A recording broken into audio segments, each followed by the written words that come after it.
Salut à toutes et à tous, aujourd'hui on se retrouve pour une nouvelle vidéo. Alors dans un format un petit peu particulier aujourd'hui, je fais clairement des tests avec un nouveau setup en multicam, donc j'espère que la qualité sera au rendez-vous. L'idée c'est de vous proposer un truc un petit peu différent de ce qu'on voit habituellement et surtout de lier l'utile à l'agréable avec des belles captations. Et aujourd'hui donc du coup pour cette vidéo, je préfère de tester ce setup pour faire une petite FAQ des 5 questions que je reçois de manière, assez, récurrente. Donc aujourd'hui, on va essayer de voir ça un petit peu ensemble. Donc j'ai repris les 5 questions qui reviennent vraiment de manière régulière et vous allez avoir vraiment, des réponses à toutes vos questions. Donc c'est parti, let's go. Hop, on regarde que tous les réglages soient bien bons. Tac, tac, tac.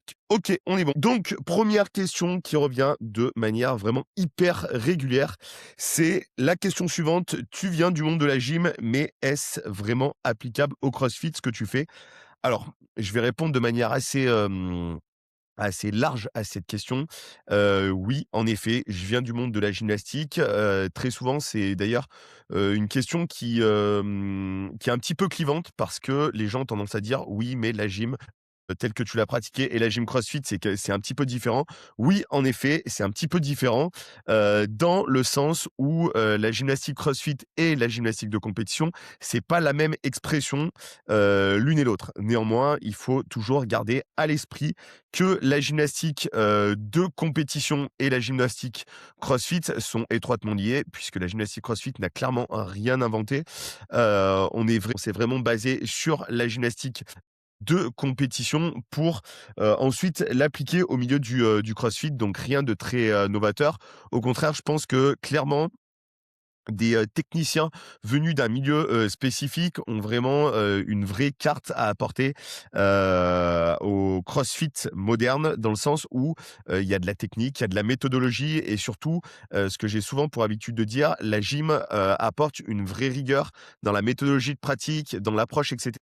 Donc, oui, oui, bien entendu, que ma mon approche, très terrain, très gym est tout à fait transposable, au milieu du CrossFit et d'ailleurs même elle est sans doute beaucoup plus transposable que, ce que certains coachs peuvent faire où, ça tâtonne un petit peu à droite à gauche. Donc, clairement, bien entendu que ma méthodologie elle est adaptée et d'ailleurs j'ai retravaillé un petit peu mon approche pour qu'elle colle, au plus proche de la réalité de ce qui se fait dans le CrossFit. Je fais d'ailleurs évoluer cette méthodologie, de manière récurrente, de telle manière à ce que ça puisse concorder au mieux, que ça soit aux pratiquants de CrossFit compétition, mais également aux pratiquants, de CrossFit un petit peu plus, lambda, voire même dans un objectif de santé parce que, il faut pas oublier qu'à l'origine du CrossFit, le CrossFit a été créé pour maintenir les gens dans un bon niveau de santé et pas forcément pour performer dans le sport qui est devenu, le CrossFit. Donc voilà un petit peu ma philosophie et mon approche. Hop, tac tac. Alors ensuite, pourquoi suivre ta formation plutôt que regarder des vidéos gratuites sur YouTube? Écoutez, la raison, elle est très simple, sur YouTube, d'ailleurs comme sur internet, comme sur pas mal de supports, sur pas mal de plateformes, on peut trouver un petit peu tout et n'importe quoi. Alors YouTube est un formidable, espace sur lequel vous trouverez, plein de choses hyper intéressantes. Le problème, c'est qu'encore faut-il avoir, pardon, l'expérience et l'expertise pour faire le tri un petit peu de toutes ces informations. Et malheureusement, on se retrouve dans certains cas à avoir, des contenus qui sont pas forcément toujours très adaptés, toujours très pédagogiques. Donc il y a un petit peu du à boire et à manger, alors que moi, ce que je propose, dans ma formation, c'est vraiment une synthèse de 25-30 années de pratique et d'expérience dans le milieu de la gym. Donc clairement, j'ai fait une vraie synthèse de ce qui marche, de ce qui marche pas, de ce que l'on peut adapter au milieu du CrossFit, de ce qui est, inadaptable aussi, parce qu'il y a des choses qu'on ne peut pas forcément toujours adapter, notamment lorsqu'on a des classes de 10 à 12 personnes. C'est pas forcément toujours simple à faire et à mettre en place. Des fois, on est un petit peu bloqué, par l'aspect, matériel des choses.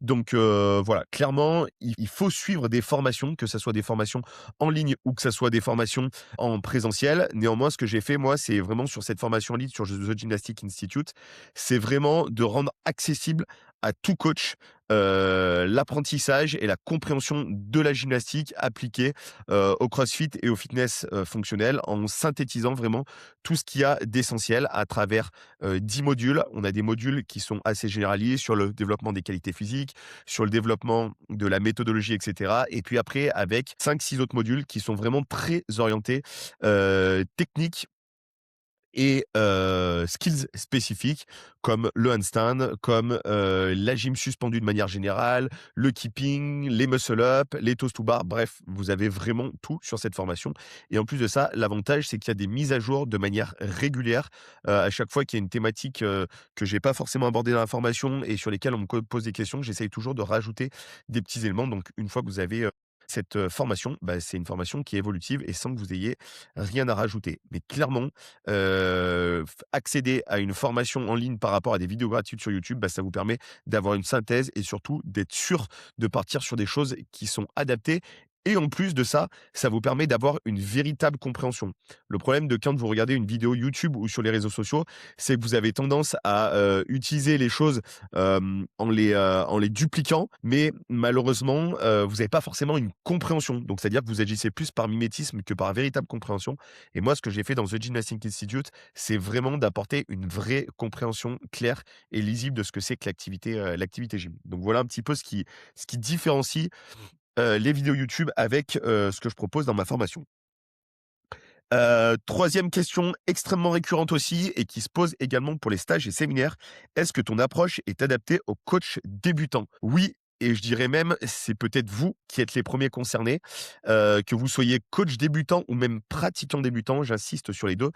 Si vous êtes coach débutant, bah, forcément vous avez tout intérêt à, acquérir un maximum de compétences dès le début, à avoir plusieurs cordes à votre arc pour vous permettre de faire vraiment un coaching, qui soit le plus adapté et sur lequel vous allez pouvoir surtout toucher à une clientèle la plus large possible en leur proposant des solutions qui sont vraiment clairement adaptées à leur pratique. Donc vraiment, n'hésitez pas à vous former dès, vos débuts, de telle manière à avoir une vraie compréhension de ce que c'est que le coaching, appliqué au fitness et bien entendu au CrossFit de manière spécifique puisque l'encadrement de la gymnastique est quand même, assez spécifique peut-être à la pratique CrossFit, mais quoique, vous avez tout intérêt à vous former quand même sur le sujet parce que aujourd'hui, il y a de plus en plus de gens qui, aiment être coachés sur la gymnastique. Alors quand je parle de la gymnastique, c'est de manière un petit peu plus généraliste, le travail et le développement des qualités physiques au poids de corps.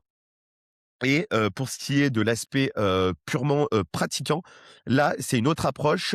Pourquoi? Parce que, ça vous permet vraiment, dès le début, d'avoir les bonnes consignes, la bonne approche et surtout d'avoir une bonne vision, une bonne lecture de ce que c'est que l'activité gym. Donc j'incite même, très clairement les gens lorsqu'ils sont débutants à participer le plus tôt possible à des séminaires, que ça soit des séminaires, sur la gymnastique, sur l'haltérophilie, sur la calisthénie, sur, le travail autour des ergos et cetera.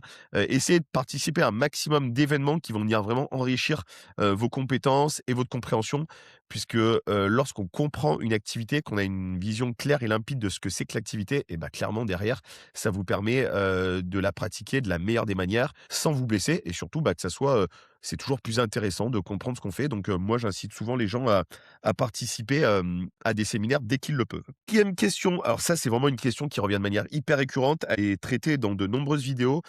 Malheureusement, je trouve qu'on les oppose un petit peu trop. Donc la question est la suivante: faut-il prioriser la force ou la technique en gymnastique CrossFit?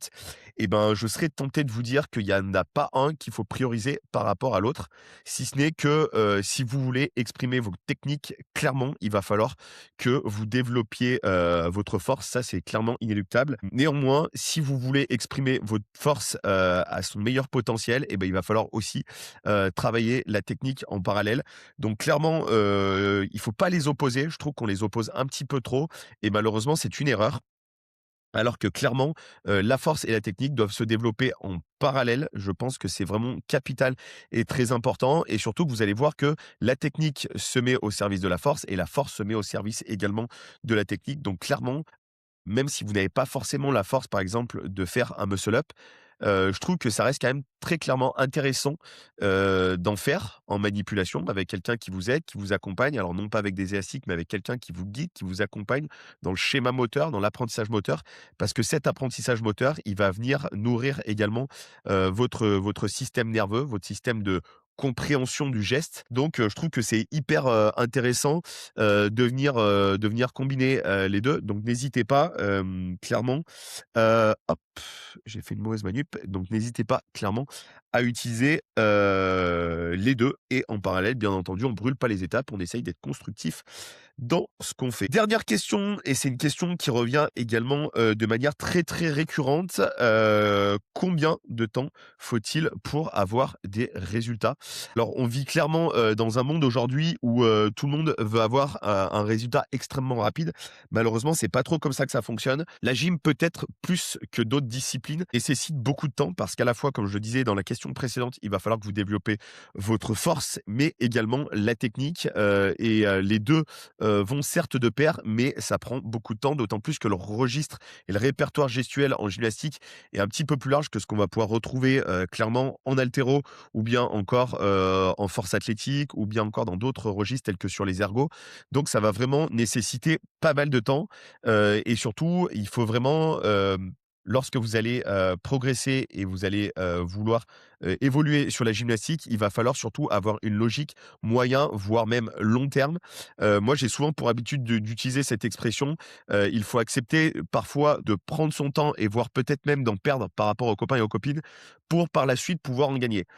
Prendre le temps de développer sa force, de développer sa technique, c'est clairement essentiel et surtout, ça va vous permettre par la suite de clairement, gagner du temps. Donc ne négligez absolument pas, les étapes, de construction, de votre apprentissage autour de la gym. Ça, c'est vraiment quelque chose de capital.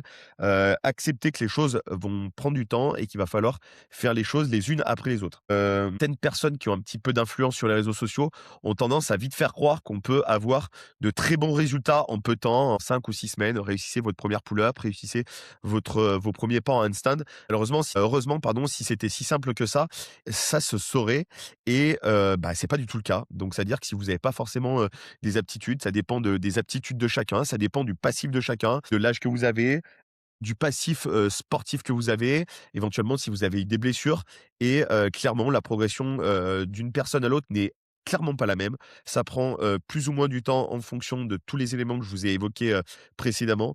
Donc si j'ai un conseil à vous donner là-dessus, c'est accepter de prendre votre temps, à l'instant T pour pouvoir en gagner par la suite et en plus de ça, ça vous permettra d'avoir une meilleure, capacité, d'adaptation parce que forcément, lorsqu'on a développé des qualités physiques plutôt que des qualités autour de skills et de compétences, bah, ça vous permet d'être beaucoup plus à même de vous adapter lorsqu'il y a des nouveautés qui arrivent et ça malheureusement, c'est quelque chose qu'on voit beaucoup dans le CrossFit, c'est que les gens s'entraînent pour développer des skills et ils s'entraînent pas forcément, pour développer des aptitudes physiques. Ce qui fait que dès qu'il y a des petits changements, des paramètres qui changent sur certains skills en compétition, bah, ils se retrouvent très vite en difficulté parce qu'ils n'ont pas développé des capacités, des qualités physiques, mais ils ont développé des choses, spécifiques liées à un skills et malheureusement, c'est un peu contraire à l'idéologie et à la logique CrossFit, c'est-à-dire avoir la capacité à s'adapter un petit peu à tout et à n'importe quoi et malheureusement, bah, quand on n'a pas fait, ce qu'il fallait en termes, d'éducation motrice et ben, on se retrouve un petit peu, piégé à ne pas pouvoir être en capacité de réagir dès qu'il y a de la nouveauté. Voilà, on a fait à peu près le tour de cette première FAQ. Si vous avez, des questions, je serais amené à en refaire. Je vous mettrai, sur mes réseaux sociaux d'ailleurs, quelques petites questions FAQ sur lesquelles vous pourrez me poser vos questions et j'en sélectionnerai quelques-unes à chaque fois, afin d'y répondre. Je trouve que c'est un format qui est assez intéressant, qui change un petit peu de d'habitude pardon et des formats un petit peu plus, techniques. Sur ce, j'espère que vous avez kiffé cet épisode. N'hésitez pas à liker, commenter, partager comme d'habitude. Je vous dis à très vite. Ciao les amis.